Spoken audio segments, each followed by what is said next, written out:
আমি সবাই প্রার্থীদেরকে বলবো, মমতা বন্দ্যোপাধ্যায় যে নাটক শুরু করেছে শুনুন।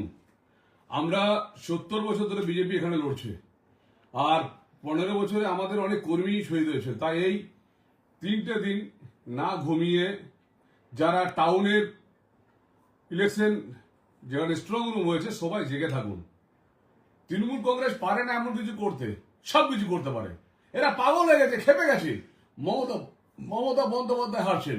আমি যুবকদেরকে বলবো, ভাই আমাদের সরকার এলে 20 বছর ভালো থাকবো। আর 3টে দিন আমরা ইলেকশন কমিশনার শুধু দরজা, আমরা চারিদিকটা ঘুরে ঘুরে দেখবো, বিল্ডিং এর চারিদিকটা ঘুরে ঘুরে দেখবো কোথায় কিছু হচ্ছে কিনা। আমি সকলকে অনুরোধ করবো, বিশেষ করে যেখানে স্ট্রং রুম তার পাশাপাশি সমস্ত বিজেপি কর্মীদেরকে, প্রার্থীদেরকে, রাত জাগবেন না, রাত জেগে থাকুন। 3টে দিন জেগে থাকুন। প্রার্থীদেরকে অনুরোধ, দয়া করে বলছি, 3টে দিন জেগে থাকুন। আমরা তৃণমূল কংগ্রেসকে বিরুদ্ধে আমরা লড়ে নেব, কারণ আমাদের লড়তেই হবে, জেনে রাখুন। 3টে দিন লড়বেন, 30 বছর ভালো থাকবেন। আমি সবকে অনুরোধ করব, যেখানে যে টাউনশিপ, যেখানে যে স্ট্রং রুম আছে, সব ছেলেরা থাকবেন।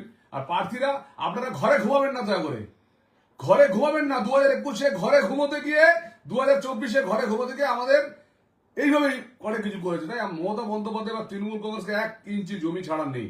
জমিটা আমাদের নিজেদের হাতে তৈরি করেছি, মোদিজির আশীর্বাদে, অমিত শাহজির আশীর্বাদে। চলুন আমরা সবাই একসাথে লড়বো। যেভাবে শুভেন্দু অধিকারী লড়ছেন, আজকে সবাই লড়ছে, আমরা চলুন একসাথে লড়ি ভাই। আমরা সবাই স্ট্রং রুমের কাছে থাকি। যারা প্রার্থী তাদের কাছে আমার করজোর করে অনুরোধ, নিজে স্ট্রং রুমে চলে যান, সেখানে থাকা অনেক ভালো। 3টে দিন মশা কামড়াবে, তাও থাকুন। কারণ তৃণমূল কংগ্রেসের চেয়েও আমরা খতরনাক হতে পারি রাজনৈতিক ভাবে, সেটা আমরা দেখিয়ে দেবো। কারণ তৃণমূল কংগ্রেস হারছে। ভালো থাকবেন।